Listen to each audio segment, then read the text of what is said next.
Hey, hi everyone. This is Sai from Let's Upgrade. So let's talk about how to get your certificate. It's very simple. You will see two links in the description. Number one is the place where you have to go and mark your attendance. Marking your attendance tells us like, okay, you are a legit student who have attended this particular session. Link number two is your assignment. This is where your 90% of the priority is. You have to go and submit the assignment that is given to you in this particular session. Once you're done submitting that assignment, we will be evaluating that. We will send you an email. If you get the passing criteria, then only we will give you the certificate on a particular date that is mentioned again in the description. Please check these three things, and this is the way how you will get a certificate from Let's Upgrade. Number one, mark your attendance. Number two, just go ahead and upload your assignment. Check for the email that you have received it, yes or no. What is the feedback that you have received from your trainer? Number three, check on which date the certificates will be released. Thank you. Bye. All the best. Happy learning. All right, welcome back to your session number two. Good afternoon, good morning, good evening to all of you from wherever you're watching. I hope you're really excited, and since you're coming back to day two, I think day one went well for you. It was really informative what AI is, what generative AI is, and how uh, these AI tools like ChatGPT, Gemini, and Claude are making difference in everyday life. Okay, so that's the idea. So welcome back to day two of GenAI Fundamentals workshop. Yesterday was the foundation, right? And today we do the work. So you will see no presentations, no slides today. Every concept we cover will be using real AI tools. We will get real response, then critic the response together. Okay. By the end of the next 2 hours, you will leave with a personal prompt toolkit. Okay, that you can reuse anywhere you want. So a quick recap before we even start would be that day one gave us prompt formula. Okay, what was that? The task plus context plus the format. Okay, we learned these basic techniques like what is instruction, what is role, what is tone, and what is format. How do we do it? Okay, so instructions are your task, simply what you want to do. If you want to add a role to it, you can add that. If you want to add tone, the kind of format is the response you want to take today.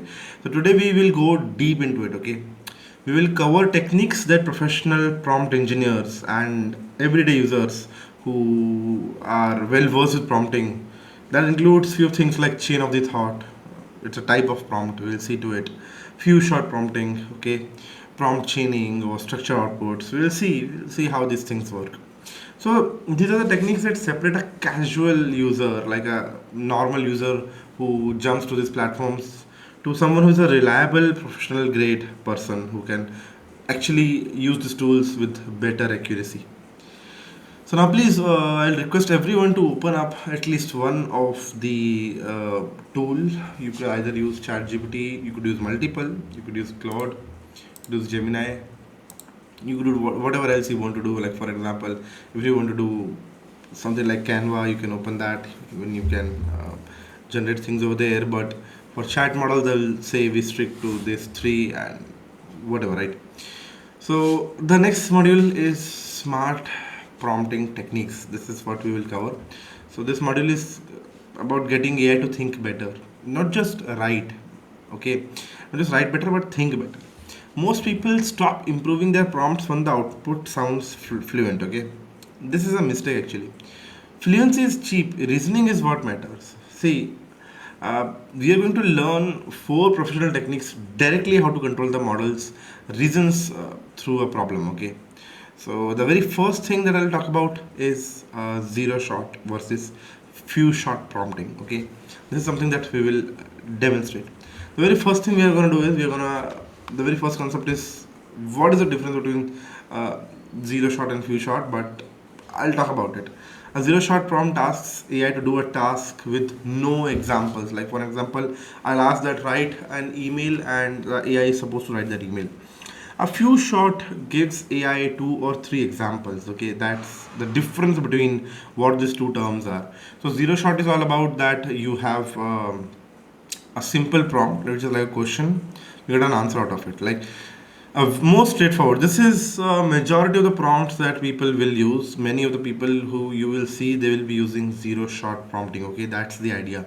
And for few shot, these will be the people who will give example. Like for example, if I ask you, what is this? So this is your answer. If I ask you what is that, then that is your answer. Now if I ask you what is this again, then what will be your answer? Question mark. So few shot prompting is one of the most underused technique and one of the most powerful one also. Okay, so let us watch a zero shot technique for now. Okay, so I'll just quickly take up one example for you. Let us just jump to uh, the ChatGPT for now. Okay, we will say classify the following customer messages as billing, technical, or general queries. Okay, my internet has been slow since the upgrade last week. So if I ask this, let the model come back to me. Classification, it is technical. The issue described, slow internet after an upgrade, relates to service performance, which falls under technical support.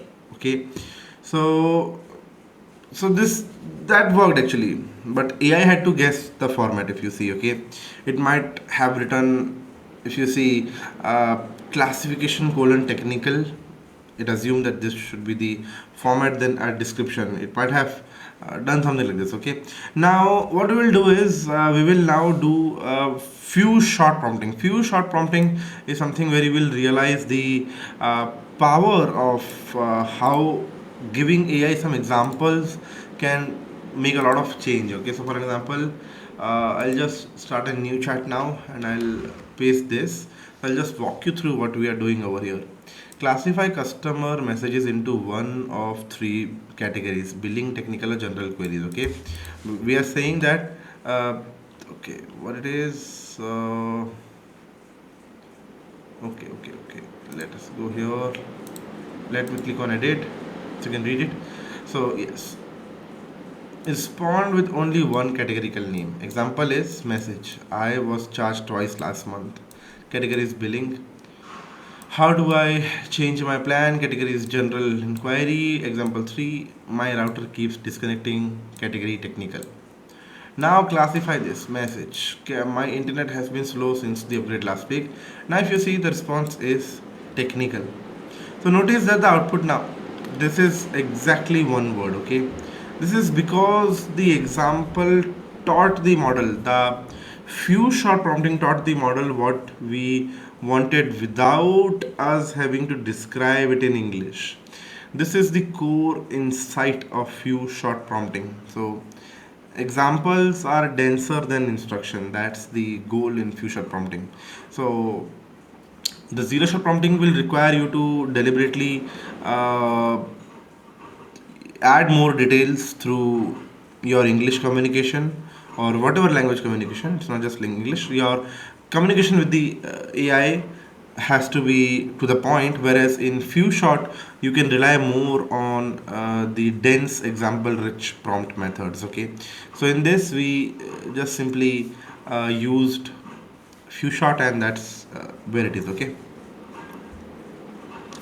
so, a professional thumb of rule would be that if you find yourself writing more than two sentences describing the format, you should be writing examples instead. That is kind of a thumb of a rule I'll give you. So, that's the idea. Okay, so with the few shots, one example is more than enough for classification or labeling. That's to be very honest. Like, for example, if I just run this prompt again for you, right click, copy, new chat, paste, and let me eliminate the second example from between. Okay, also eliminate this. Now if I give this, okay, is it stuck? Okay, very good. You see, it still worked. So OpenAI was a little slow. Let's go to Claude. Let's work with Claude. Technical. Let's go to Gemini. Let's see how Gemini will perform on this. Technical. So these are few of the things that I would like to inform you. That number one, when you're using few short prompt technique, you could rely on one or maximum two examples that might be needed for classification or labeling task. Again, depends upon how many classes do you have, okay, and then but again format would be more than enough. Whereas two examples are more than enough when the output is hard to describe but easy to show, something like that. Whereas three examples are more than enough when style, tone matters. You have to adjust the style and tone according to your choice, then give at least three examples. Four examples when zero shot is producing inconsistency. If the results are not coming good, then you increase examples, okay. So it could be applicable even on 1, 2 or 3 level stage. Classification labeling, if one example is not doing trick, add one more. One output format is not still getting you can say correct, use more example, but that's the idea. So any example about three are when the results are not coming great, start with one or two examples, that's it, it should work. So that's relatively a quicker technique to learn, okay. So I hope there are no doubts in what zero shot versus few shot prompt technique means, okay. Now, put these things in the comment. Let us know if you have tried any of the comments. I'll give you some time to try this out. Okay, go ahead, take up your tools, whatever you will be using. Try this prompt techniques and let us know if it worked for you. Okay, so let us see how many of you were able to get this answer. Let's see. You people can start commenting in the live chats that if you are able to get the output or not.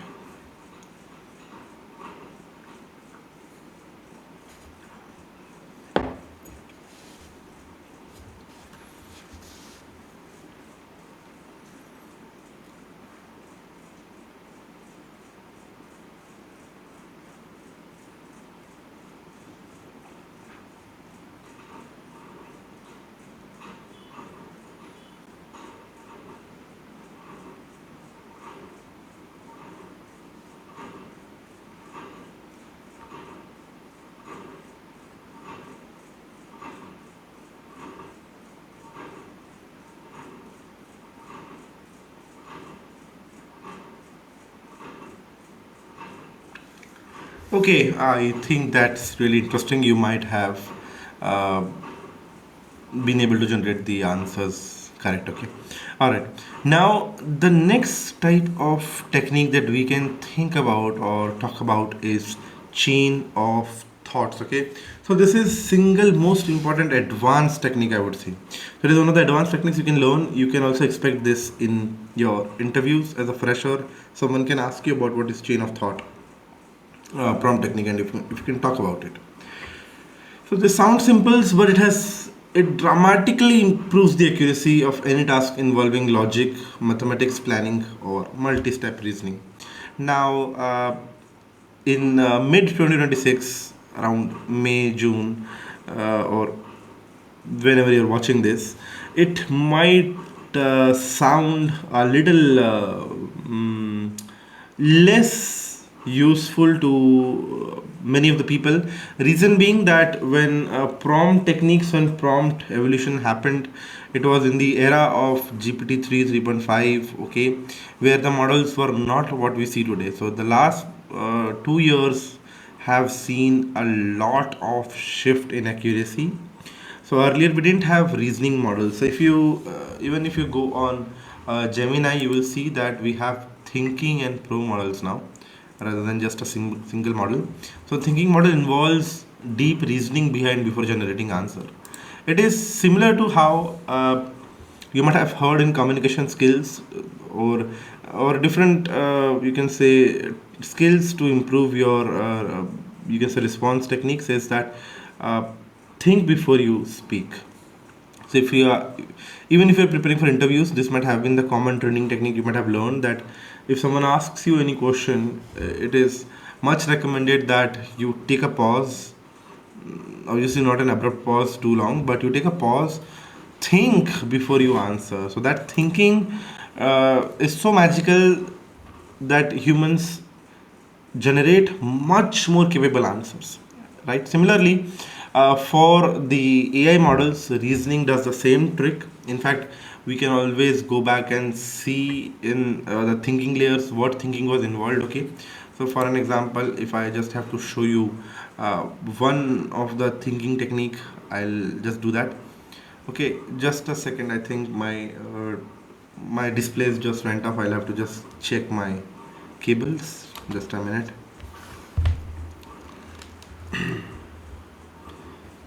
Let me check with my laptop first.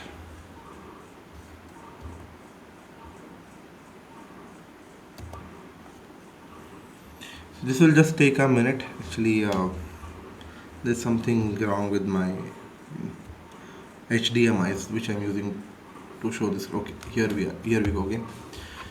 Okay, so yes, let us see one of the thinking model. Okay, why do I only see one side of the moon? Enter. So if you see, the model will now be using the thinking layer.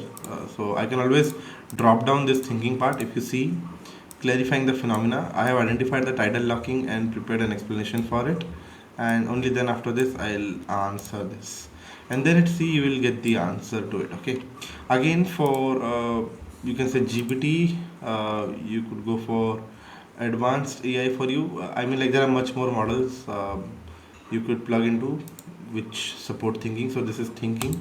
If I turn on thinking, the model will now think, okay, uh, why Rottweilers have a single color, question mark. So thought for a second, what did it think? You can see the thinking layer didn't think much, but you see the question is complex enough, they will think a lot. Okay, so for example, if we go to Claude and if we ask, okay, let us say we want to use research, we want to use deep thinking. So for deep thinking, we directly use Opus models. So Opus is a model which thinks. Okay, haiku is fastest for quick response. Extended thinking, to extend this, the model will think more before answering. So these are few different possibilities available now, but when prompt techniques were released, when the prompt engineering came into picture, chain of thought was useful and is still useful. Don't go with that notion. But why I'm telling you this, because many of the examples, many of the places where we tend to apply chain of thought, the models have become so robust now that even few shot or zero shot technique does that trick. But again, what was chain of thought in the very first place? Okay, so for example, we will take a simple prompt. Okay, let me just bring it on the screen. Just try to read this prompt once.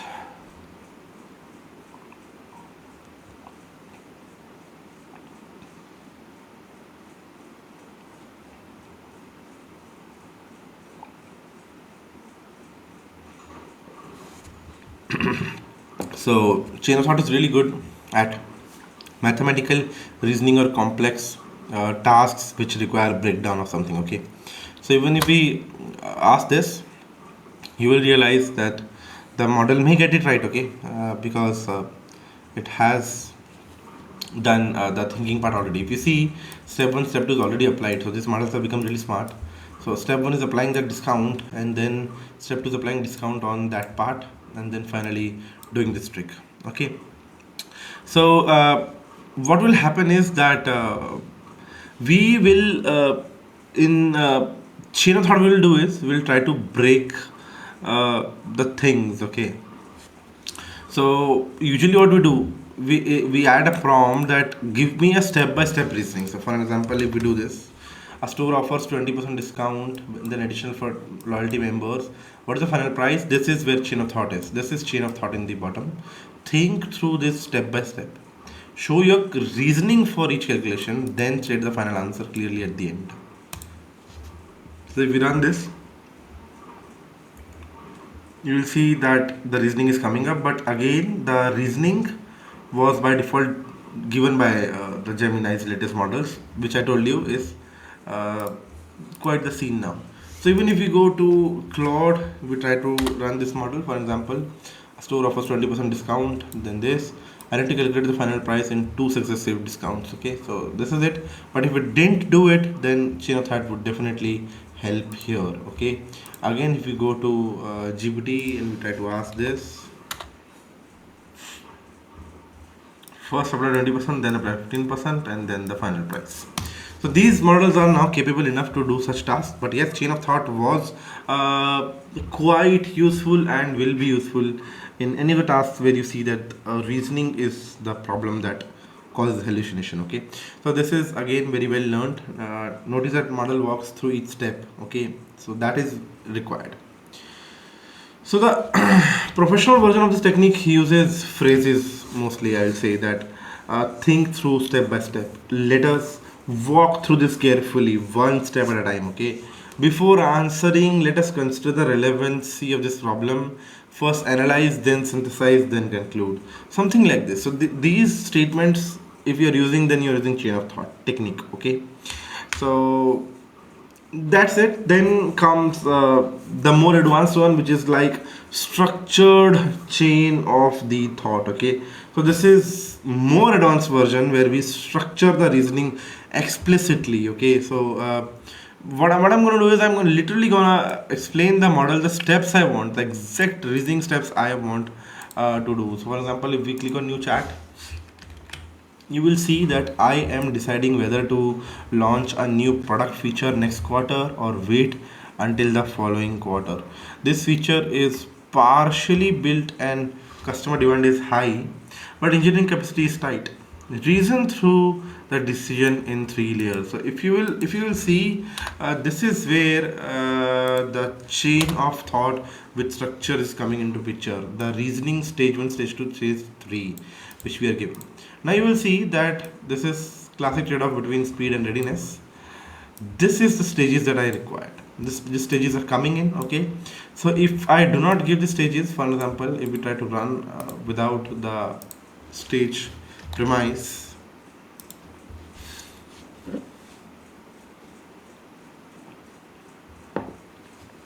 you will realize that the model is thinking through but not really uh, making exact kind of response that you need. So again, it is more about format, it is more about giving the structured chain of thought.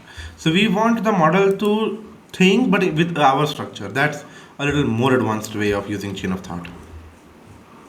So we are not just saying things step by step now. We are defining the stages of thoughts. We are defining how the chains should work. So this is how senior consultants or senior prompt engineers do the trick. Okay.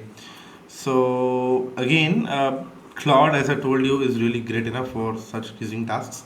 It asks me how much of the engineering work remains.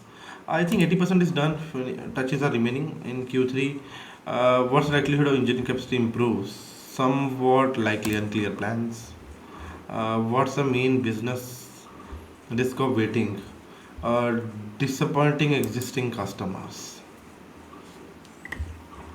So you see how deep rooted is the thinking module. Did I even turn on the deep thinking? Not. Still, you see, Haiku is performing so well. So this is the chain of the thought, not chain of the thought, but actually just the regular prompt. You will realize that with structured chain of the thought, things become much more granular. You can control the chains in which the model has to think through. Okay, that's the beauty of the most advanced chain of the thought techniques that you will see. Okay, now we switch to the next part of the series, which is about asking multiple outputs. So this is a third technique, I would say, in which you ask for multiple outputs and to critique the own work, whatever the output comes in. So this is called self-consistency and self-critic prompt, also known as self-critic prompt. It it is how you go from good enough to actual professional prompt techniques. Okay, so let us take one new window. We start new chat everywhere to explain you how this prompt techniques work. Okay, so I'll just quickly walk you through this prompt right over here. Write three different opening lines for a LinkedIn post. announcing that I just completed certification in data analytics. Each opening should use a different psychological hook. Version A, curiosity hook, ask a question or hint a surprise. Version B, vulnerability hook, admits a struggle of fear. Version C is result hook, leads to a specific outcome. Okay, so that's the idea. After writing all the three, evaluate which one is most likely to stop a scroll and explain why in two sentences. So that's something that we will do. Let us see what the model will do. So let us add that part in the prompt.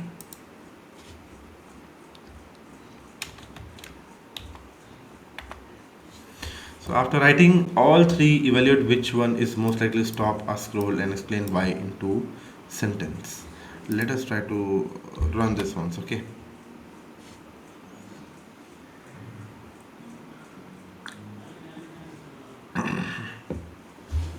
So version A is curiosity hook. What if a few weeks of focused learning could completely change how you see data and your career? Version B is vulnerability hook. A few months ago, I felt overwhelmed trying to make sense of data and wasn't sure if I could get it comfortable with. Version C is this. Version C is most likely to stop a scroll because specific numbers create instant credibility and signal tangible efforts. It also quickly answers why should I care by showing a concrete output upfront. Okay, so that's really interesting. Notice what just happened. We did not just get content, we also got the reliability check, the you can say the critic check, because the model, we asked the model to be the critic of itself. Okay, so what we can do is, so for example, one other way to use the critic technique would be, let us start a new chat. Okay, okay, I just let me remove my caps. So I just finished my course in data science, okay, with Let's Upgrade company.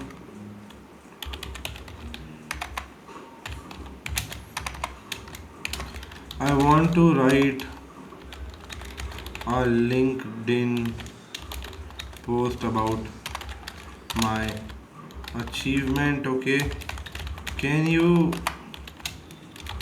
give me three examples or three variations in which I should write this? Okay, so let us ask the model for again a very vague prompt. We didn't specify our format. So what we should do is, actually this will be a little big to use. Okay, I'll just give the format. Okay, version 1, 2 3 lines only, or let us say, okay, for now we'll keep 2 3 lines. Whether as if for LinkedIn you could have used much more than that. Then comes version 2, then comes version 3. Okay, so that's enough actually. We'll just redefine the output, how it's supposed to be.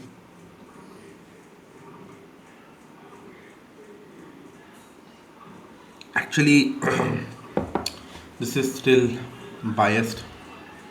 It is taking context from our previous chat. Let's go to new chat. Hello, how are you?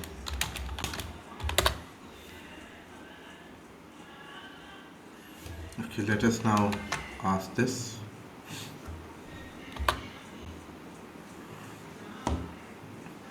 Okay, now it is giving us three versions. Let us copy this.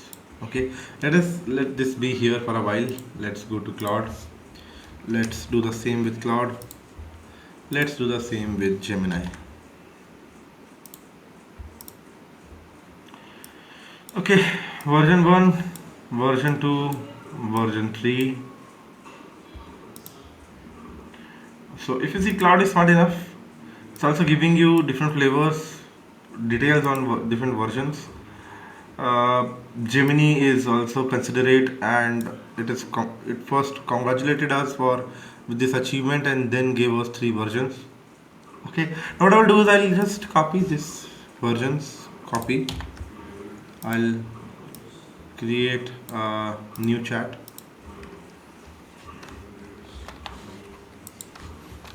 Which of the following version of post related to my you can keep it simple. Which of the following version of post will ensure the most scroll stops and views from people on LinkedIn, okay, regarding my new post. Okay, so we will give these versions, and along with this we'll give again more versions. Copy,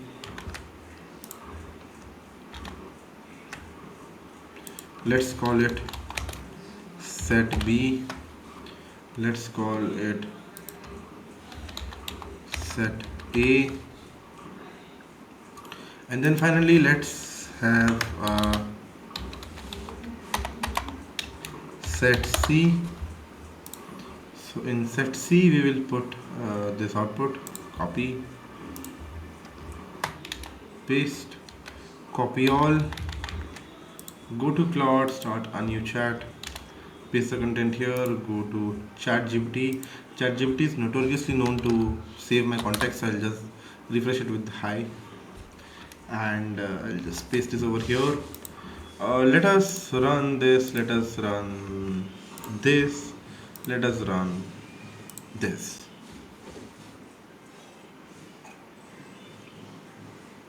If the goal is maximum scroll stop views on LinkedIn, the winner is set B version 2. Remember, it didn't even pick the winner from its own response.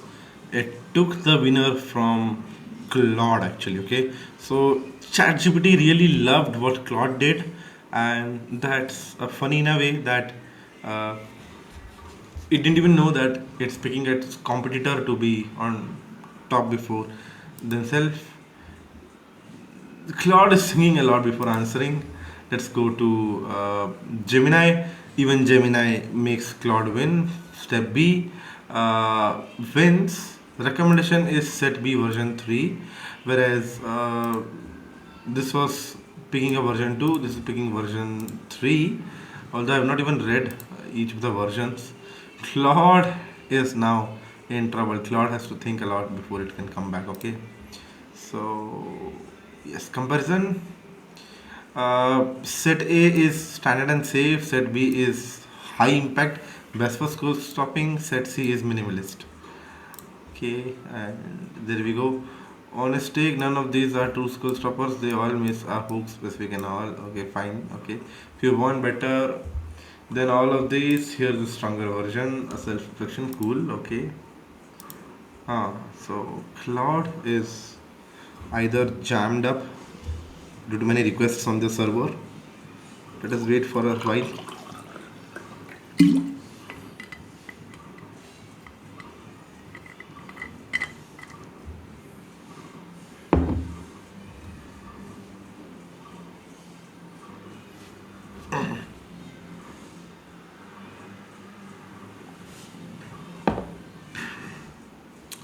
Actually, this is taking a lot more than I expected. Let us start a new chat altogether.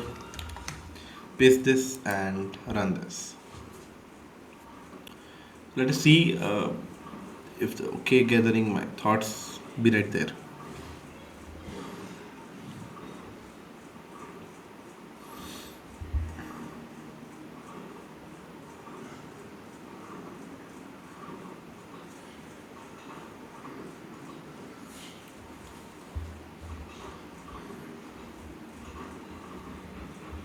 For some reason this model is a bit too busy. Let's use Sonnet.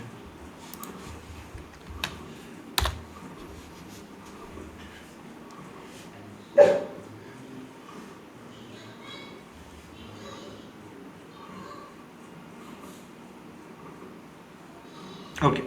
Looking at the 9 versions across your 3 set, here's my honest take. Best pick is set B version 2. So Okay, this is really interesting. Set B version 2 is the overall winner. I have to read it now. What was in Set B version 2? Version 2 conference data scientist. Set B version 2.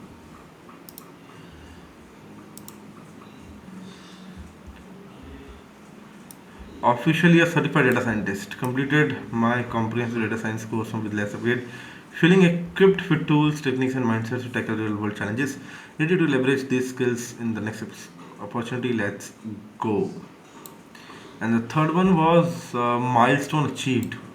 After an intensive journey through the data science fundamentals, statistical and machine learning with Let's Upgrade, I am now ready to dive into dynamic field. Yeah, I think both these were really good, and not sure, I couldn't read all the 9 of the comments, but if you want, let us just quickly check what was this. Thrilled to share that I have officially completed my data. Okay, this is a little boring. This is a little more simple. I am happy to announce that I am okay. I just wrapped up. Yeah, these are more common ones actually. To be very honest, I see so many. I am happy to announce. I just wrapped up, or thrilled to share. These are so common vocab now on LinkedIn that indeed this one were a little different. Milestone achieved after an intensive journey through. Okay, this is something unique to read. Whereas let us see what was with the ChatGPT. I just completed my data science course. These are plain, these are simple and straightforward. Good, but I think Gemini's analysis here was spot on. That where was that? I think over here, right? Yes. Set C is minimalist. Very true.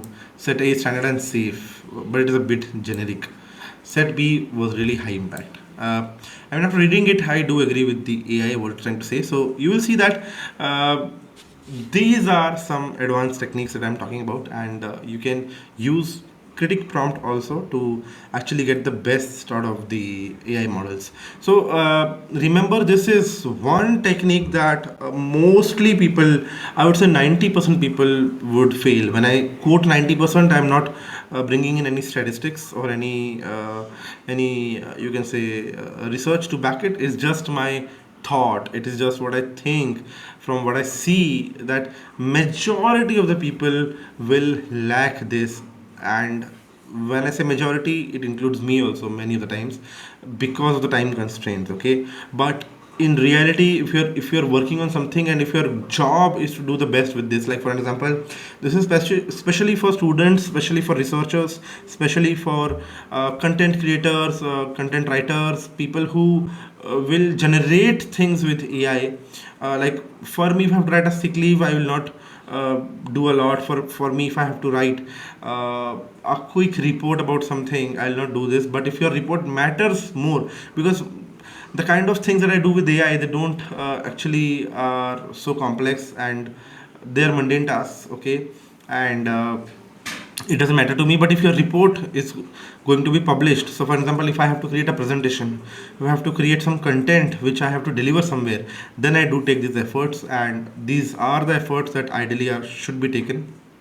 That is, you go to different platforms, you run the same prompt, compare the output and take the best.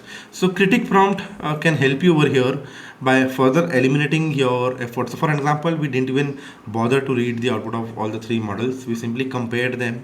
After comparison, we did reverse engineering to go back and then confirm that whether this analysis is true. And yes, indeed it was true, and it was helpful to us. So that's one way in which you can think about using this. Okay, so that's all about it. Just absorb this content for now.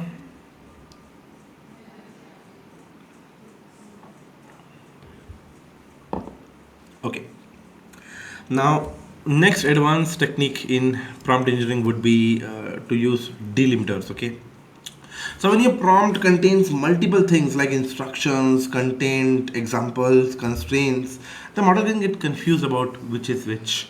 Delimiters fix this. Okay.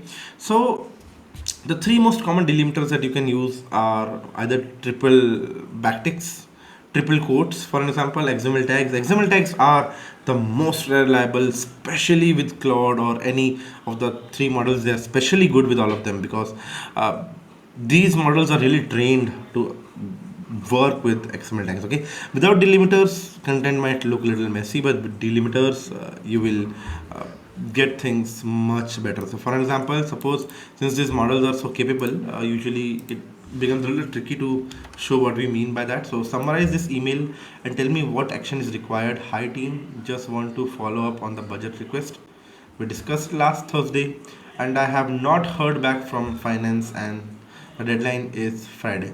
So we need to push on this. Please let me know if anyone has heard anything. Okay, let us run this once.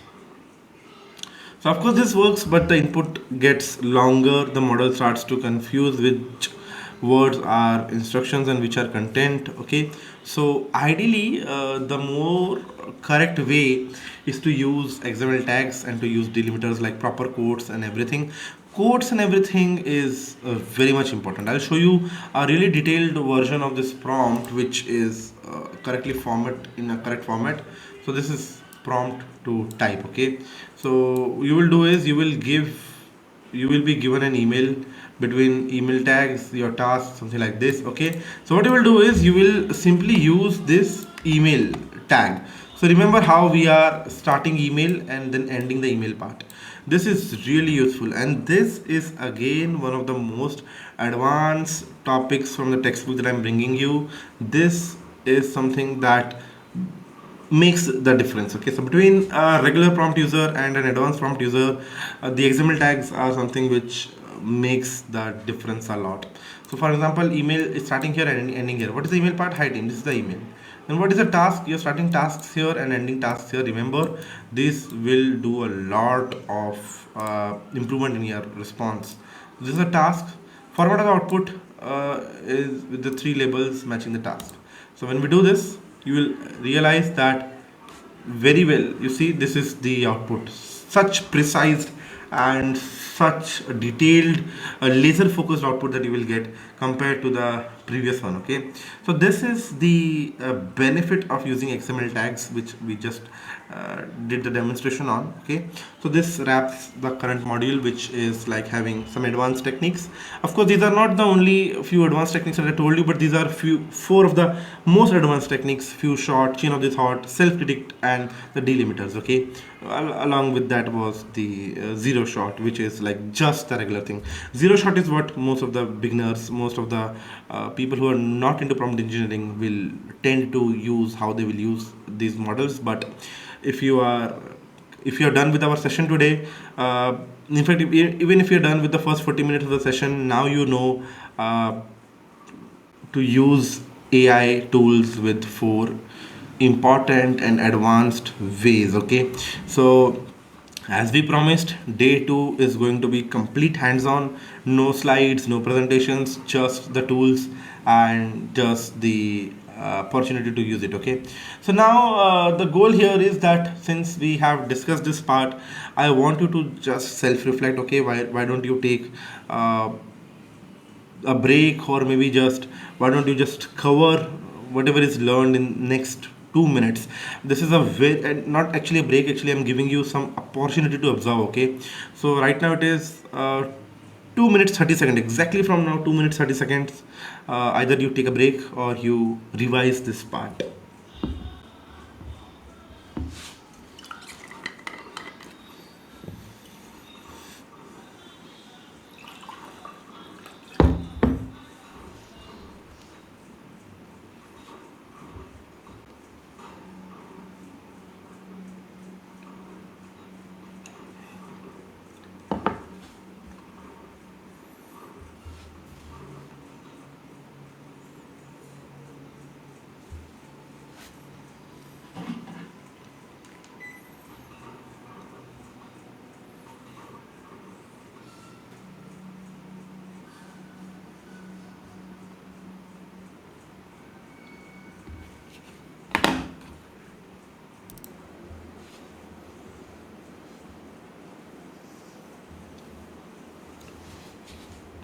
Okay, so let us just start off with the next topic now. I mean, the goal is to give you actually 2 minutes of break, or if you want, let us continue this 2 minutes break.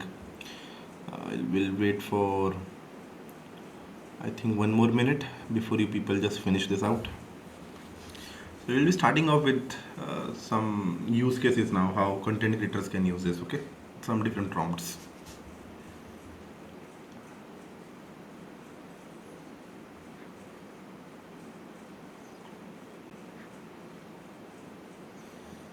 So meanwhile, you all can also put it in the comments, put it in the chats. Actually, the comments would be more preferable, where you can let us know how is the session going, and your valuable feedback is more important to us. That carries a lot of weightage because I'll be reviewing the comments later on, and if you need any help and guidance, I already explained to you yesterday. Feel free to contact me. I'll be more than happy to discuss things with you, understand your problems or whatever it could be, right? Yes. So we will start with the content creation because it is where most of the people will first see the value of AI coming into picture, right? So the mistake that people will make is asking for a social media post. That gets a very generic output. The professional approach is to break into components, hook, the body, the call to action, and the prompt for each separate one. To specific structure of all these three: the hook, body, and the call to action. So ideally, what you should do is what kind of prompts you should follow is. So let us see. I'll just give you one prompt where you can simply start making sense from. Okay, let us go here. New chat. Just prompt this so you can see this. You are a senior content strategist, okay, for a B2B, where it is, I can take it, for a B2B SaaS companies. So I am going to give you a topic and you will generate 5 hooks, each using different proven framework. Okay, see, I'm not no more giving a very vague prompt to generate content for a post. I'm giving things to it. Generate 5 hooks, each using a different proven hook framework. Output as a numbered list where each item is framework name in bold followed by the hook on the next line. Okay, so framework to use are contrarian, state the opposite of conventional wisdom, other is specific number, lead with a precise statistic, problem agitation, name a pain the reader feels, the curiosity gap, hint without revealing, and the story tease, open mid scene. Topic is why most companies fail at customer onboarding. Okay, let us see what kind of response we'll get. So you can even save this template. You can see how you have to, if you have to create some blog posts. Okay, so we have given the role. See, we set the role. You are senior content strategist for B2B SaaS company. Okay, then we set the action. What is to be done? The responsibility or the action part. I am going to give you a task. Okay, I'm going to give you a topic and you will generate 5 hooks, each using a different proven hook framework. Okay, so then we give the frameworks to use. So the model will be using it. Output as numbered list where each item is the framework name in bold followed by. So we give the format. So we have structure, we have format, we have task, we have role, we have frameworks to use, we have guided it through it, and then we have given the context to it with that format. Okay, so let us wait for the response to be generated. Okay, I think the problem is my internet. I can see that my internet is not working, so let me try to bring in my mobile data. Okay, so the worst part is where I'm sitting only have good Wi-Fi receptions. Not sure if mobile data will do the trick. Let us see.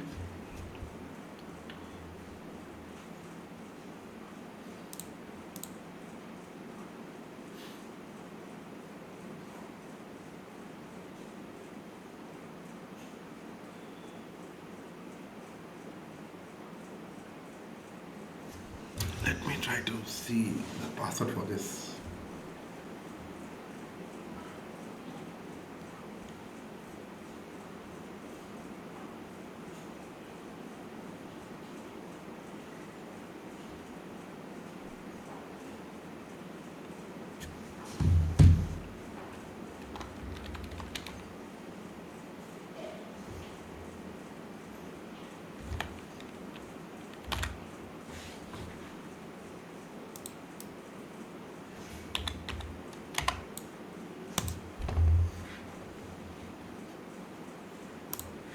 Okay, we are connected now. Let me copy this. Let me reload this platform. Let me reload this platform. Let me reload this platform. New chat. Let us try if this will work.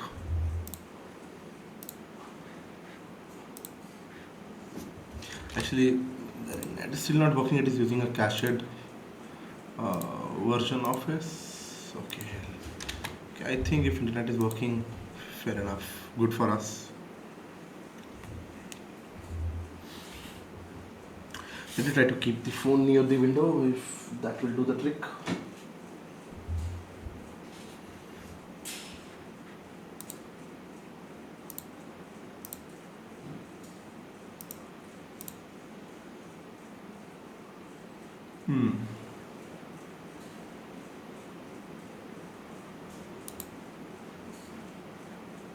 New chat. Paste. Run. Okay. At least some part of the internet is working. New chat. Paste and run. Okay, yes, we have the output. Now notice that we did three things, right? We assigned a specific rule. We provided a few short of frameworks how we wanted. We specified the output format precisely. So the result is five distinct hooks. You can A/B test them, okay? So constrain your onboarding process isn't too short; it's too thorough. The more you try to teach new customers upfront, the faster you loosen them. What is the constraint here? Most companies don't fail at customer onboarding because it's too complex. They fail because they oversimplify it. What we will do is we can take the best of all worlds. Let me open one more Gemini tab. This time, let me in fact use the top model, Pro 1, uh, response 1. Okay. So this time response 1 is OpenAI. Copy. Response 2 is Claude, and response 3 is the Gemini itself. Copy. Let's give the agenda. Okay, let's give the agenda somewhere. Agenda. Compile the best of from above responses and generate a single 5-pointer in bracket mention the response number from where you pick the value and give justification in single line to choose it. So we can sometimes use some simpler models to generate output, whereas a pro model then to evaluate it. This is also one interesting way in which you can save a lot of tokens on pro models. Okay, and we can do the same with more models. Let us use the top of the line Opus 7 4.7. Let us also give the same task to Opus 4.7 and let's see what kind of response it can generate. The best onboarding hook compilation here is a compiled version. Constraint it has picked from response 3, which is coming from Gemini. Your white glove onboarding process is actually the reason your churn rate is too high. Justification it directly attacks a universal praised premium concept, white glove service, creating immediate cognitive dissonance. Okay, dissonance. That okay, this is fine. Okay. Specific number response 363% of the customers say the onboarding response is a deciding factor in whether they renew. I don't know. Pitting at high stake revenue metric against disappointing exposes a massive structural flaw. Okay, let's see if Cloud agrees to it. Okay, what I feel is, what I feel. Okay, response 3 is highly overruled, whereas response 2 is somewhere there. Response 3 And response 2. So definitely Gemini and Claude top model agree that story response 2 is the best, which is Claude. Marcus had 14 browser tabs open, 3 unanswered, getting started emails, and a renewal meeting in 6 weeks. He had no idea that your product actually idiot.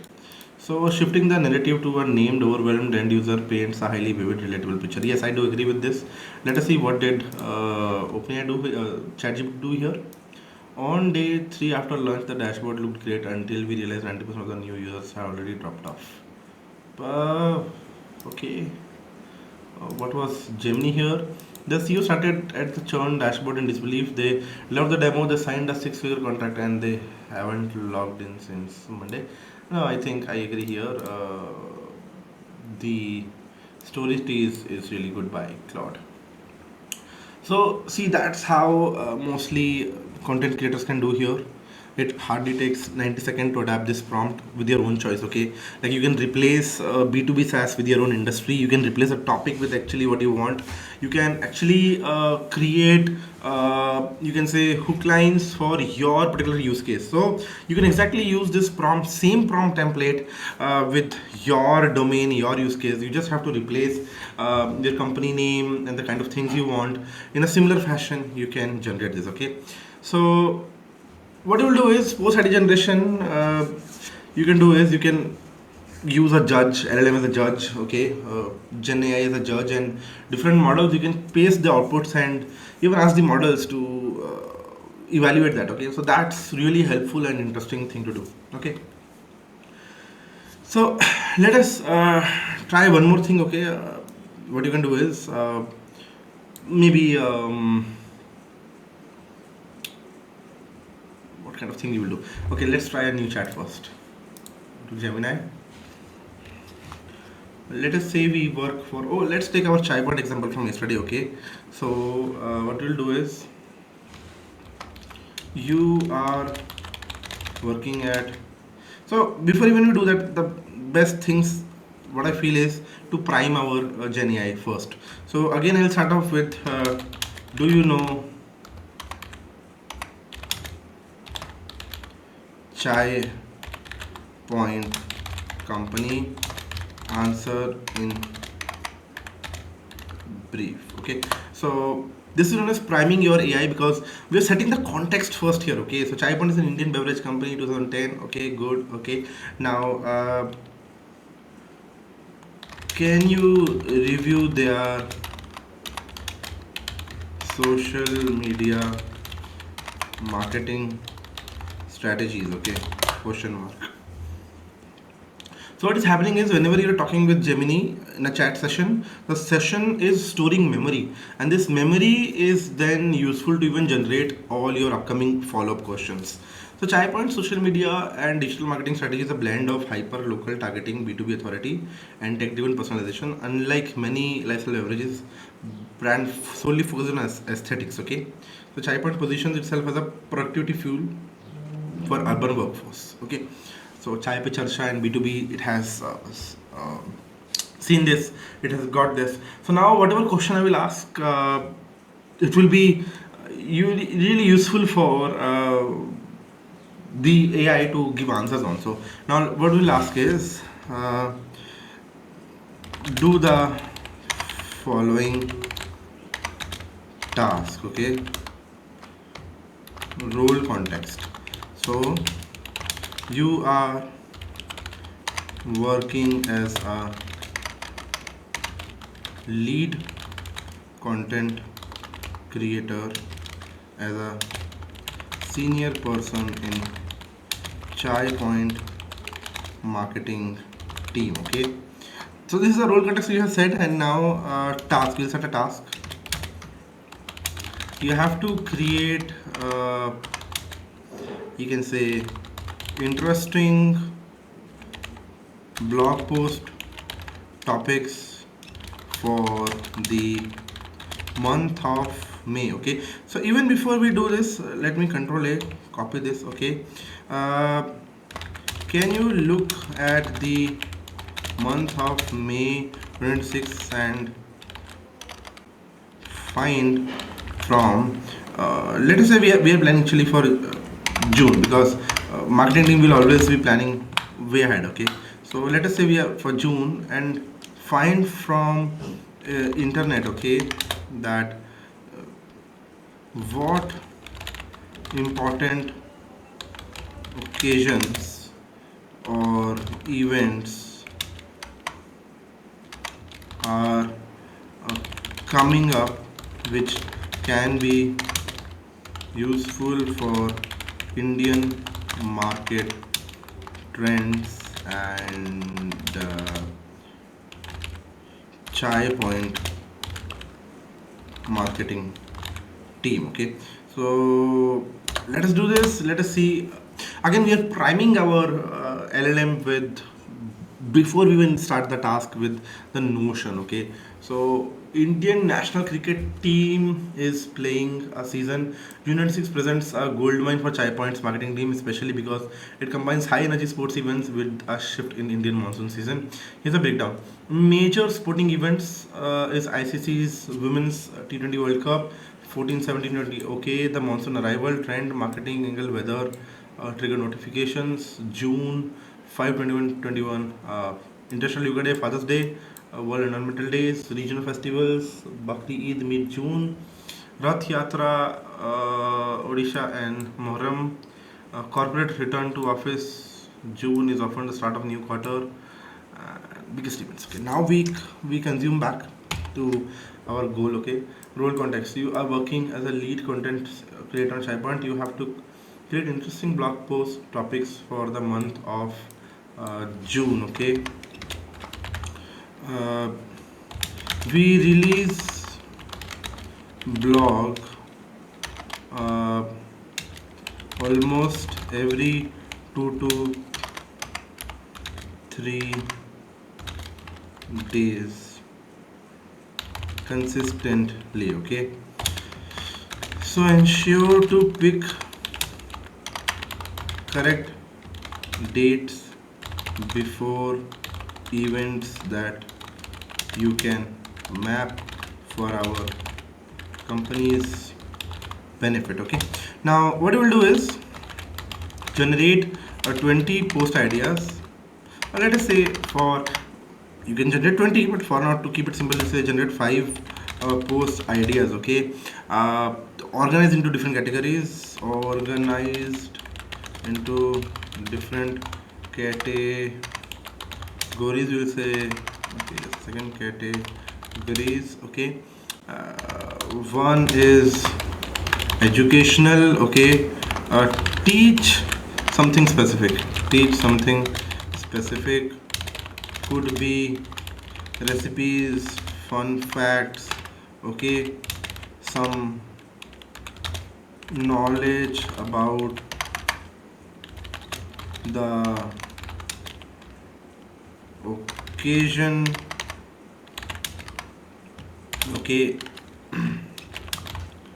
or event, anything. Okay, then second would be story based. Okay, so story based. Okay, so what we need over here is a personal experience and you can say a narrative to explain the festival, event, occasion.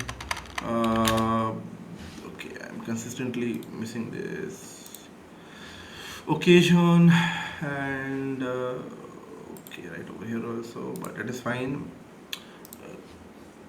How do I even pitch this? A personal experience and narrative to explain the festival event. Okay, this is event,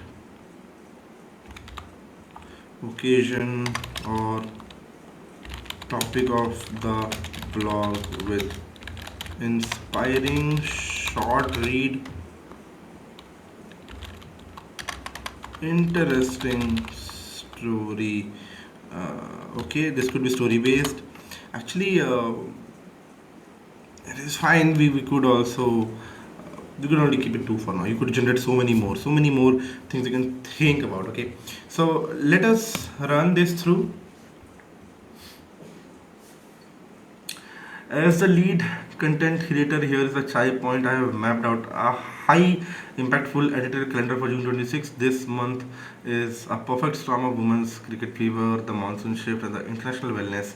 We want to position our chai not just as a beverage but as the ultimate companion to the rain and the nail biter match moments.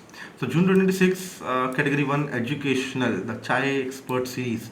These posts establish us as the authority on tea and lifestyle integration. The science of sip, why ginger chai is the ultimate monsoon shield, is educational. Release date is June 4, right as the southwest monsoon hits major metros. So again, this could be, in reality, this could be event based. You can track exactly on 1st, 2nd June what is the condition. If it is if the monsoons are very much near it, you can release this blog very well, but you can always have backup plans. So that's the reality, how reality would work. But this would be your map. Okay, so the content, a deep dive into bioavailability of ginger and black pepper when steeped in milk tea. Okay, something like that. Okay, the hook is a three-step guide on how to get the perfect monsoon sleep at home. Okay, interesting. Next is mindful brewing, 5 aerobic trees for post-yoga recovery. Oh, so this is the yoga day that they are planning on. The cricket tea break, how to host the ultimate match day watch party. So June, 48 hours before the match.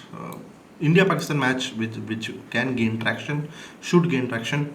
Fun facts about the history of tea breaks and combined with a hosting guide. Interesting. Then comes the category number two, which is the story based. These are narrative driven emotive pieces. The empty chair, a father's day story about traditions and tea. Cool. A short pregnant story of a daughter who moved to new city. Like, okay. All right, interesting. A fast-paced, reliable story of an IT team in HSR layout works well with Bangalore people, and so on. Okay, so this is interesting. Now, what we will do is we will go back to Claude. What we'll do is you work as a lead marketing expert in Chai Point. Okay,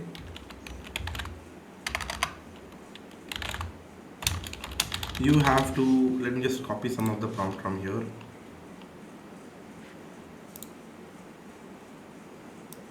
Task and copy. Okay, go back to Claude. Now, despite we are giving the task, we are giving the exact same prompts, we are just not giving priming. Let us go back to the faster model to keep things fairly okay. You work as a lead marketing expert in SharePoint. Let us see how this will fare now.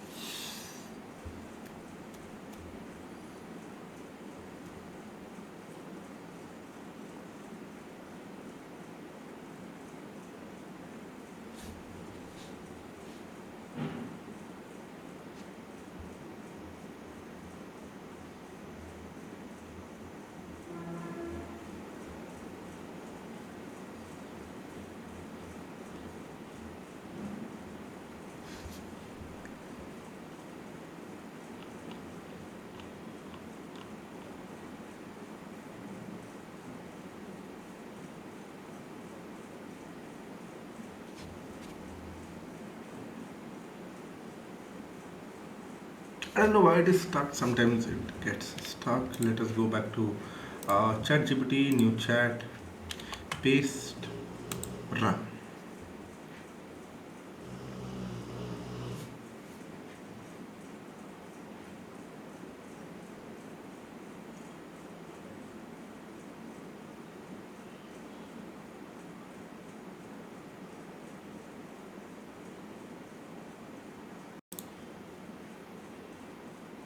Okay, so we have the response from OpenAI. Here, 5 well-timed brand line blog posts. June 3 is pre-World Environment Day. From farm to cup, how sustainable tea choices impact the planet. Educate readers on eco-friendly things. Okay, the thing I like about this response is that it is precise. See, I never expect the AI to give me a story or a narration, but I expect to give me the title, and it is okay.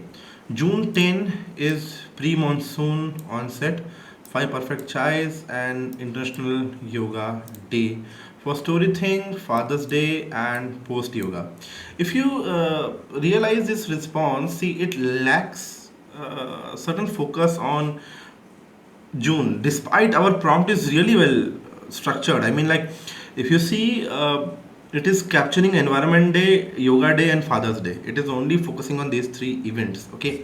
Whereas we didn't change prompt a lot actually. If you see, we have generate five structures: educational, story based, your task is there, 2 3 days consistently, we post every 2 3 days consistently, okay? We have explained that you are a lead marketing, we have set the role base also.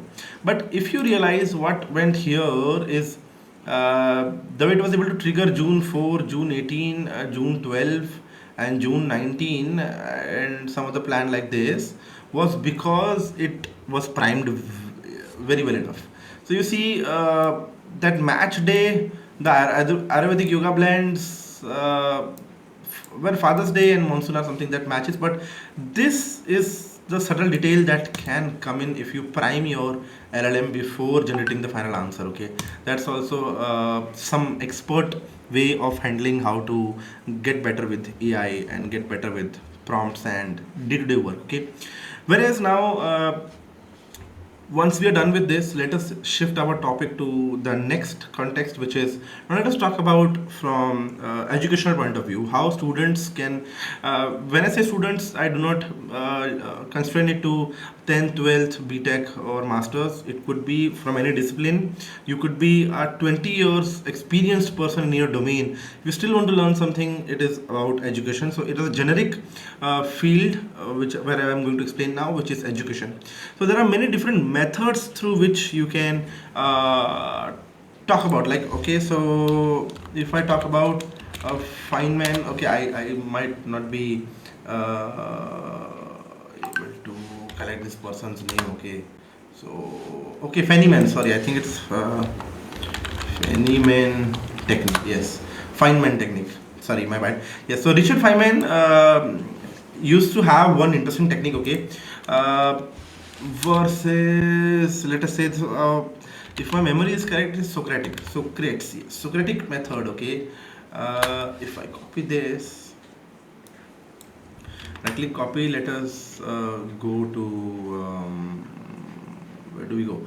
Let us go back to Gemini for now. Okay, explain in 2 3 lines each. Okay, we will understand this Feynman technique. So Feynman or Feynman, we call it Feynman. So Feynman technique is a mental model designed to instill deep understanding by teaching a concept to someone else in simple terms. The goal is to identify gaps in your own knowledge by stripping away jargon. See, I'll explain in simple what Feynman proves or means is that, for example, if I have to explain what is artificial intelligence to someone, okay, now if I am explaining this with a lot of jargons, technical things, I'm trying to put up words which are very difficult for a normal person to understand, then in this case I am actually losing the depth. I personally do not understand the concept good enough. See, this Feynman technique is applicable in all walks of life. Even if someone is not able to explain you a great Urdu shairi in simple terms, then maybe you are very well literate with your Urdu vocabulary, your Urdu concepts, but you are not able to communicate it correctly, which means you lack certain gaps either in your language, either in your understanding.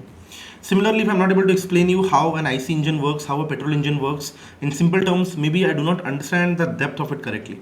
So this is very well true. If I'm able to explain the concept to someone at a very simple, broken down, plain English level, only then it is a valid path that I understand this. So Feynman technique is really useful to self learn or to self judge or to self improve on things that someone wants to learn. Whereas Socratic method is something more like a, in a way that Socratic would love to roast you, in a way that Socratic is a form of method in which argumentative dialogues are used. So for example, if you ask me that why does earth rotate around or revolve around the sun, okay, if this is my question, then Socratic method will not directly give you an answer, not directly give you the solution, but it will force you to think. It will beat you to a point that you will be forced to drive your understanding of that concept. Rather than providing direct answer, the teacher will ask you a question related to it. So Socrates will ask you in return that, first, do you understand what is gravity? That will be a follow-up question. Rather than answering directly, it will give you a follow-up question. And if you do, then it will ask you, do you know how does it work? Okay, and then it will try to expose the contradictions, try to expose the core areas where the understanding is missing. And once that understanding is missing, it will try to beat you to use your brain to a point that, can you derive logic how it is supposed to work at a very fundamental level. It will break it down to logical aspects, and once you generate that, it helps you to automatically learn by yourself what you are trying to question someone. Okay, so these are some interesting prompts that you can use for your educational purposes. So for example, let's go back to a new chat. Okay, so on the new chat, what we'll do is, are a you are a patient teacher who works with the Socratic principles. Okay, all right. So what you can do is, you help people struggling with concepts. Okay, uh, related to. So again, this is a generic prompt. You can fill in your concept here. Okay, so what you will do is replace this. What you will do is teach uh, your student to use the teach a student maybe using the following protocol, will say. Okay, so okay, following protocol. Number one is, give one sentence intuition of the real world analogy. Give one sentence intuition of real world analogy. Okay, so this is one intuition. Number two is, ask a question to confirm if that analogy is understood. Ask a question to confirm if the analogy is understood. Third, break down logic using Socratic principles and ensure we build the foundations of the student to finally reach the point where the input question about the given concept is clear. Now you can use this prompt in any of your topics. For example, if I want to understand, what would I like to understand? How petrol versus diesel engine work. Okay. All right. Let's try to run this one. Let's see what will happen.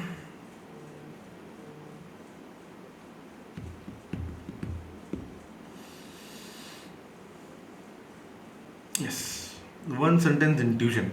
A petrol engine is like lighting a match to start a fire, while a diesel engine is like squeezing the air so hard that the fire starts on its own. Okay. Quick check for you. Does that make sense? Why one might need a spark match and the other doesn't? Okay. So let's build the concept step by step. What do you think? What do you think an engine basically needs to produce motion? Okay. So hint: burning fuel creates. Okay. Okay. Wait. I think our prompt is not working really well for us. Let us edit this. So Let the flow run in succession. Let user give you inputs one by one, and based on actual inputs you decide whether to proceed further with the flow or rectify any stage of it in recursion. Okay, let us send this. Great, let's build a step by step. One sentence intuition. Think of petrol engine. Okay, now it is working correctly. It's working in a question answer mode. Okay, think of petrol engine like lighting a candle with a match. Okay, that's fine. We light a candle with the match. While diesel engine is like compressing air in a bicycle pump until it's get so hot to ignite fuel on its own. Okay, quick check for understanding. Does this analogy make sense to you? Especially the idea that one needs to spark match and the other relies on heat from pump. Answer me in your own words, and then we will build the logic together. So, diesel engine is like compressing air in the bicycle pump until it gets so hot to ignite fuel on its own. Okay, so I'll try to mimic. I'll try to do some role play. I'll try to show you how students should work. Okay, so what I understood is that petrol engine is petrol engine has potential energy to burn fuel for energy, but it needs a source for ignition which comes from another component which needs its own source of energy to do so. Whereas diesel engine has enough energy that just by compression it can ignite and produce energy. But what I do not understand is who will provide the energy to compress the fuel in the first place. Okay, and from this example I also understand that diesel is more volatile than petrol, as it is so sensitive that even by compression it burns. Is my understanding correct? Question mark. Let us see. Nice, you are thinking in the right direction, but a couple of key ideas need correction. So this is where I'm telling you you can actually improve your learning and fundamentals. First, let me gently challenge two parts of your understanding. Diesel is more volatile. Actually, it's the opposite, right? So petrol is more volatile. We all know this. So diesel is less volatile, which is why it doesn't need a spark. It waits until conditions, high temperature from compression are right. Okay. Who provides energy for compression? Excellent question. This is the core of how engine works. So you see, somewhere my response is triggering my own thinking to reach to a point that we will answer the first question itself. Let's rebuild this step by step, Socratic style. Okay, let me ask you something. When you start a car, turn the key or press the start button, what do you think physically starts moving inside the engine? Hint, something has to begin uh, the first compression stroke.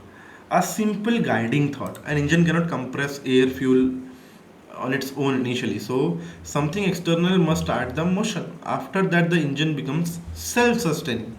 Before I explain further, I need you to reason what device in a car uses electrical energy, battery, to rotate the engine initially.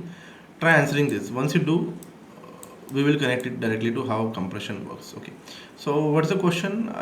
What device in car what device in car uses electrical energy to rotate the engine?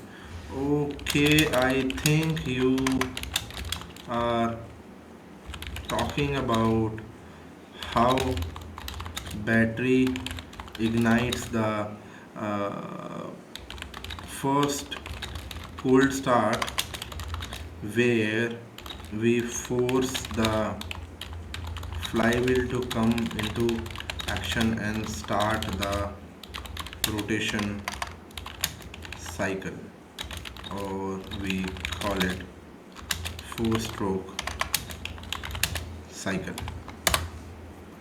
So we can keep on generating this. Okay, good, you are very close, but let's tighten the understanding a bit. The battery does not directly ignite anything, and it doesn't force the flywheel by itself.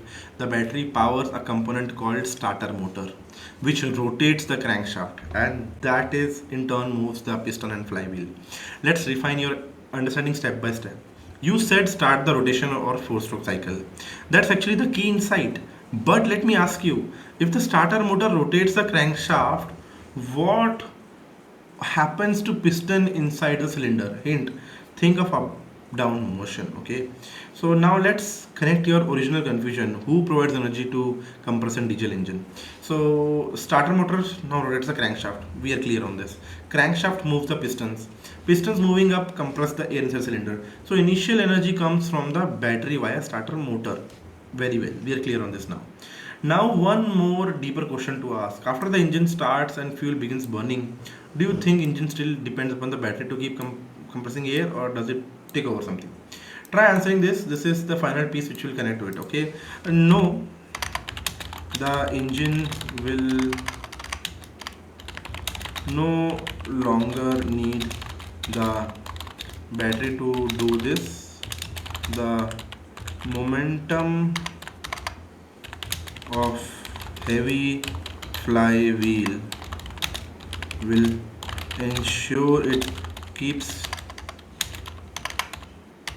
rotating the piston, as when the piston compresses the air, it auto ignites, and that burst of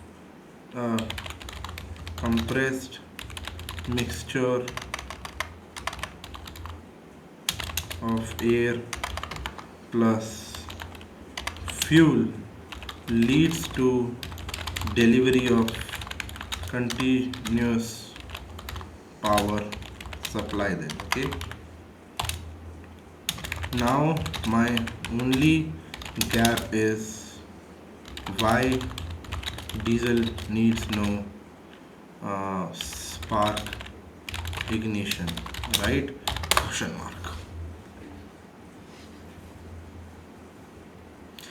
You have stitched most of the model together really very well. Just one key idea to sharpen. Quick refinement. You said momentum of heavy flywheel keeps it going. Partially true, but not the full picture. The fly, okay. For some weird reason, mostly my internet, this response is stuck in between. Okay. So what we can do is either we can edit message. Okay, it's coming up. The flywheel smooths motion, but the real driving force comes from the repeated combustion. Okay, now let's attack your main question. Why does diesel not need a spark? Instead of me telling you, you directly build it. Okay, think about ignition. What are the two things required for any fuel to burn? Hint, one fuel, what's the other condition?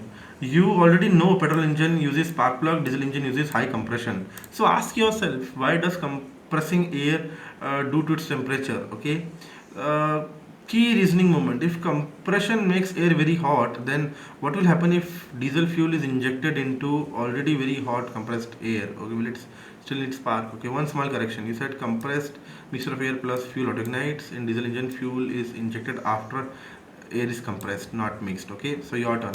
Very well. So I think just with the answer we are very clear, and just by this we will be able to finish our learning. So Of course, that's a part. So this is really interesting. This was just one Socratic method. You could use Feynman technique also.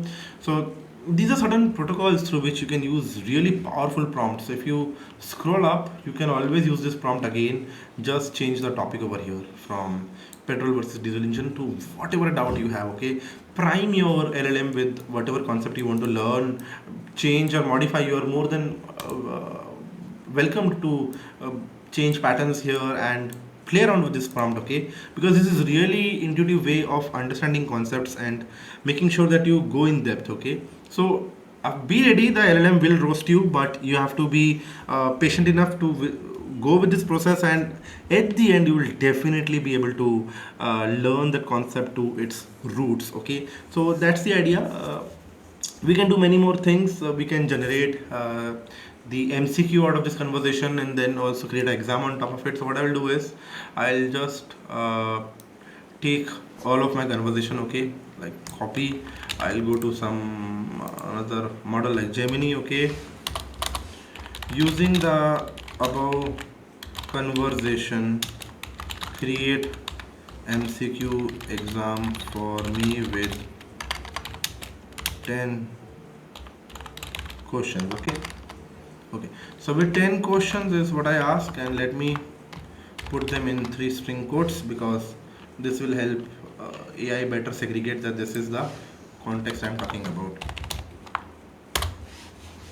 Now let us see how the MCQ will turn out for us.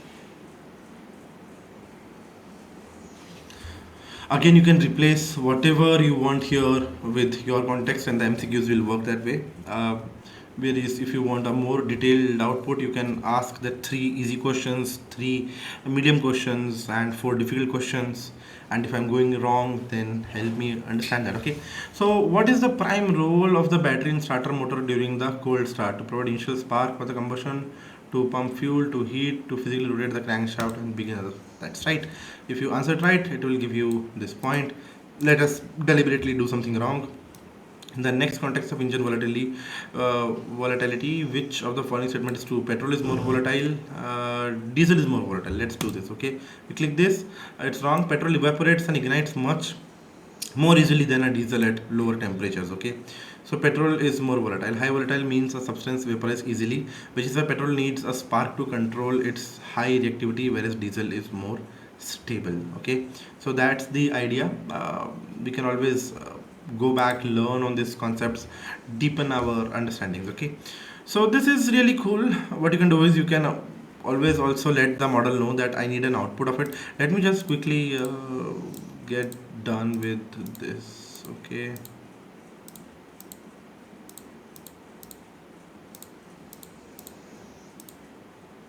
You did your quiz, you got 3 correct answers, accuracy is 30%. What went wrong? Strength, get a summary, analyze my performance. You can click here, you can analyze your performance, it will analyze it. uh, it will create a study quiz. You can review the quiz, go back and always check what went wrong, what went right. Nice work on completing the quiz. You have got foundational mechanics of starting process down. With a little more focus on science of heat and pressure, you'll be an expert in no time. Okay, so this is the review of your quiz. This is how AI can help people of different fields to also cover education aspect, okay. So we have seen many interesting roles. We have seen how content creators can use, how digital marketing teams can use, how people can generate content with AI, whereas how people can use it in the field of education. That's really important and a good way to go, okay. So Claude is particularly good when it comes to create notes because it handles long context well. So sometimes you can use Claude to learn some notes, create notes on topics, compress things for you in notes format, a cheat sheet if you want at the end of the day. You can use Claude to create such things, okay. Now once we are done with this, let us shift to a new regime of component, that is matching your resumes with different job descriptions, okay. So let us do one thing. Let me just try to uh, bring in my, okay, let's go to machine learning jobs in Google. Let us okay, it is by default going to use Google. Hmm. Google careers. Okay, let's search here. Let me search for jobs.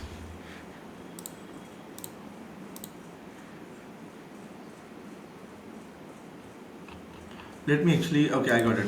It is using Yahoo. I don't want to use google.com.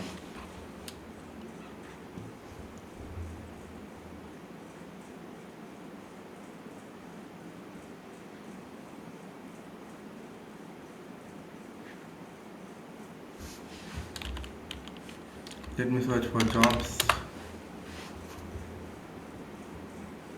Okay, let us say machine learning, Gen AI jobs. Search. Job type is full time. Apply. There we go.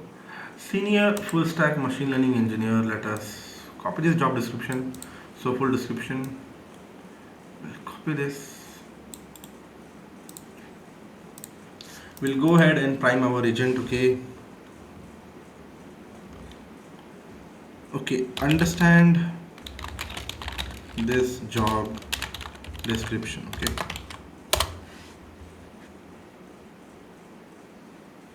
Let me check if I have any resumes available with me over here. Search for resume.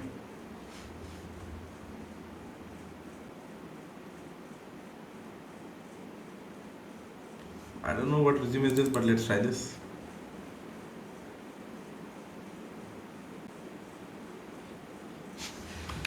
Can you compare this resume and give me gaps and strength analysis? Okay, in bullet pointers, give me skill names under various categories which are matched and missed. Finally, give me a great write up, cover letter to pitch for this job. Okay, ensure to not fake much, but use a little bit of fake match if at all you feel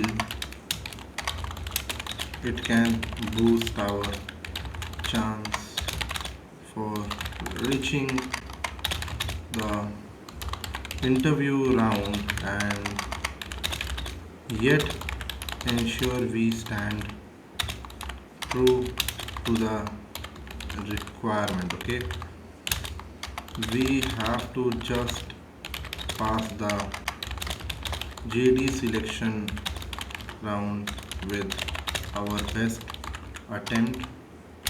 We get only one chance, so think critically and generate the right. Okay, again I'll use a thinking model here because thinking model are really good at this type of tasks. Okay, let us do this. I have not even read that resume, whatever it is, but let us use it. Let's see what it is.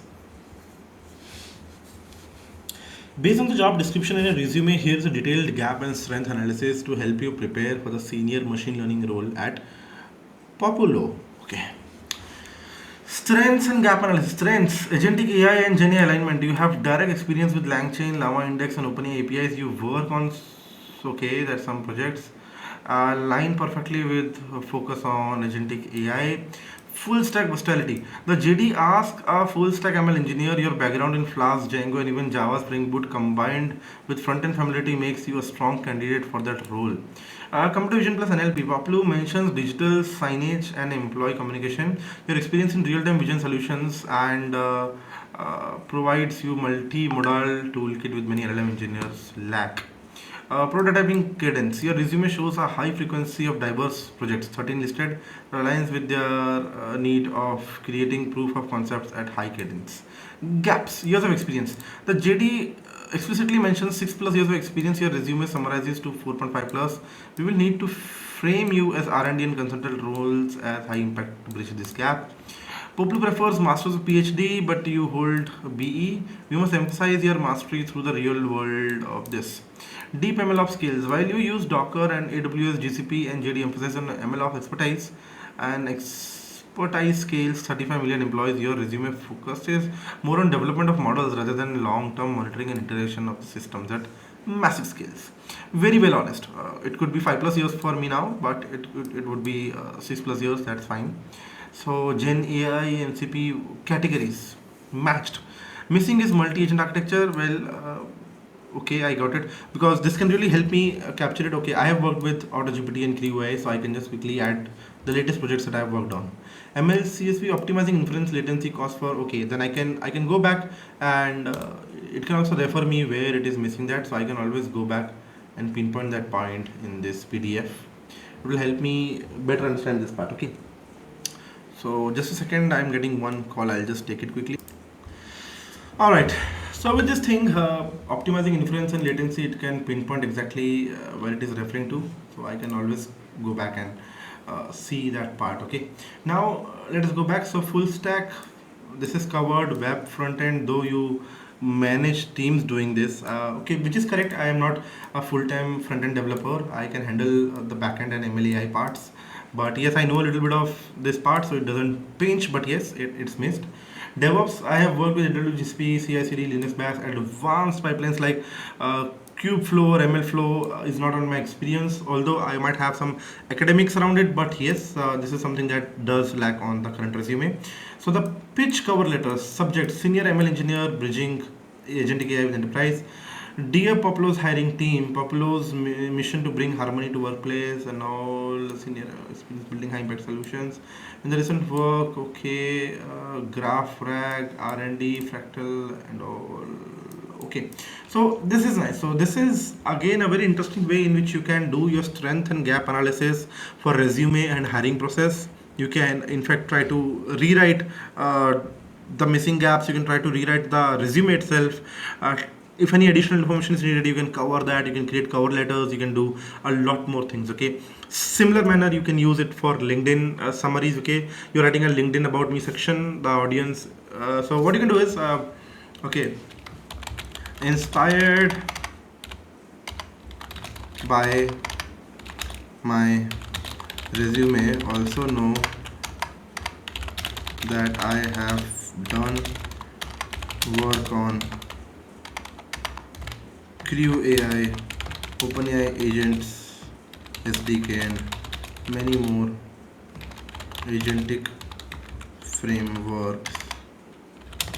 The resume I gave you was a bit outdated.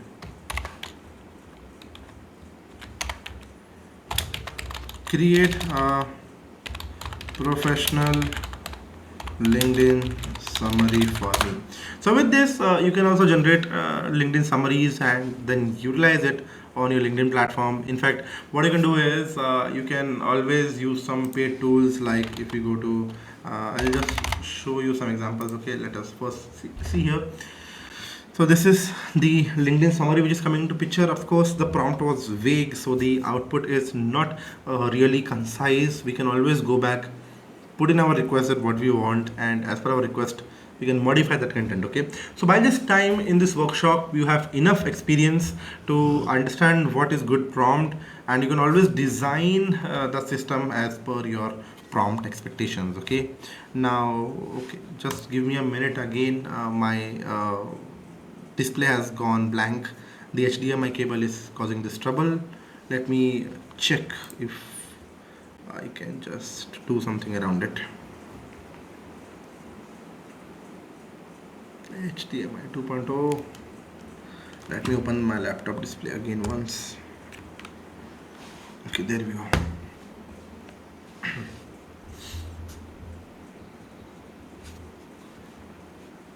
Cool. So I'll also show you how you can, in fact, so this is very big, you can summarize it, okay? What you can do is, we will go to Gemini, we will use tools like create image, okay? And then we'll tell create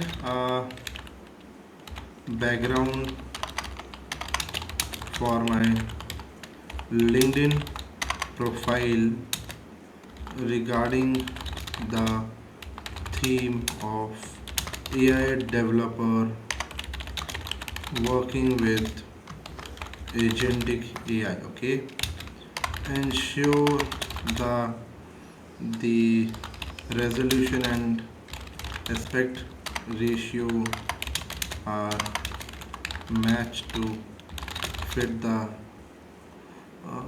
long horizontal layout of the background image on linked. Okay, so with this aspect you can also generate images. So let us see, it is creating an image for us. Now with this we go back to Claude. We can take screenshot, add file, photo, skills, constraint, use style. So there are many more things we can change styles on. Okay, and for now you'll not find the image generation models here.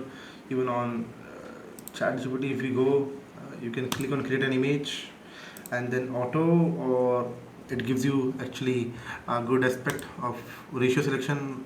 Okay, and then what you can do is I'll upload my resume, add files, resume. I'll use the same prompt.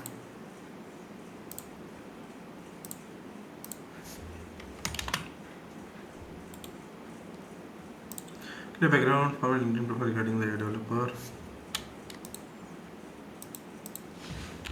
Use the attached PDF to understand my resume and then create a background. Let us go for it. Here's the background for LinkedIn. Okay, for some reasons the image is not getting displayed. Whatever it could be internet, or could be sometimes it does this. Let us see how ChatGPT will cover on that part.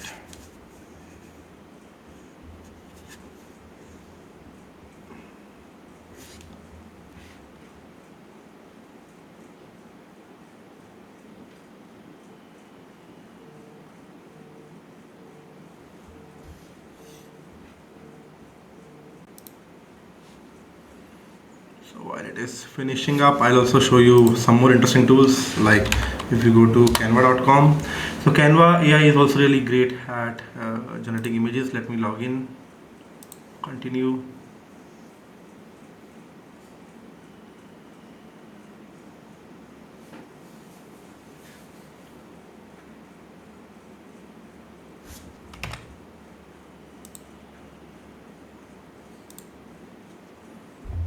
Alright, cool. Here's the image. AI developer building solutions. Okay, this is just one attempt. You can, okay, agentic AI developer. This is much more linear the way we expect it to be. Okay, so that's fine. Now we go back to here. Want to log in faster and task skip for now. What you can do is you can uh, always go to home, click on templates, or you can directly go to Canva AI. So Canva AI is also really interesting way to do it. Describe your idea, LinkedIn background image which resembles someone who works with GenAI, interesting, posh, professional, graphic rich, and uh, pastel theme, uh, futuristic and agentic. So let us see, we want to create an image.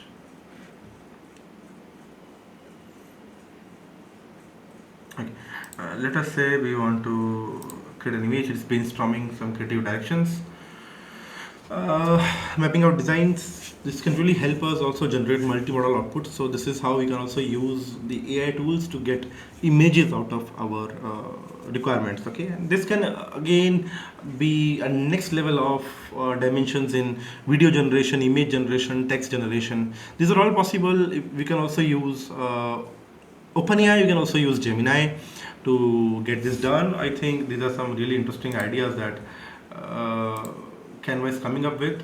My mobile data won't be really strong enough to capture these details. Okay.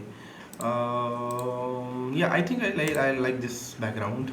Okay, this is cool, but not the true sense. I'll have to do a lot of work before I get something that I admire or respect. Okay, so with that being said, you could use AI in so many different ways. For example, if you want to generate some summary of bullet points, minutes of the meetings, you just simply put the transcript text, let the AI know that this give me the minutes of the meetings. You can summarize different text, translate text. You can create brief summary. You can create agendas for the meeting. You can create notes in structured formats. You can extract things. You can pass things from text. You can create quizzes. You can create interesting forms which are available. You can fix and improve existing prompts. Give a prompt to the AI itself and tell to fix this prompt. So these are most important, interesting ways in which you can use AI as a prompt engineer. Okay, so I hope that the session was really interesting and you were able to learn few hands-on sessions with us how we do different things. If you have any doubt or query, please reach out to us. Let us know how we can be of any help. But thank you so much for joining this session. I wish you all the very best and see you soon in some other series. Thank you.